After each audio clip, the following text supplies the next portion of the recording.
মদ খাই আমি আমার টাকায় মদ খাই। দে দে জল দে। দেখো নিজের বিপদ কিভাবে ডেকে আনে। আমি মদ কেন খাই জানিস? আমার গার্লফ্রেন্ডকে ভোলার জন্য আমি মদ খাই। তুমি যখন তোমার গার্লফ্রেন্ডকে ভুলতেই পারোনি তাহলে আমাকে বিয়ে করলে কেন? আরে আমার বাড়ির লোক তোর সঙ্গে জোর করে আমার বিয়ে দিয়ে দিয়েছে, নাহলে আমি তোকে বিয়ে করতাম নাকি? তাই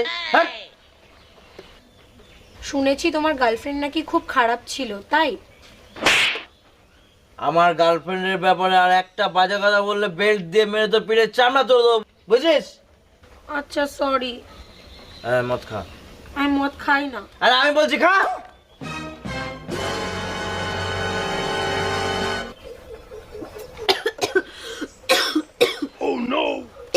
তুই জানিস আমার গার্লফ্রেন্ড আমাকে খুব ভালোবাসতো। তুই বউর সামনে গার্লফ্রেন্ডের কথা বলছিস? দাঁড়া তোর দেখাচ্ছি মজা।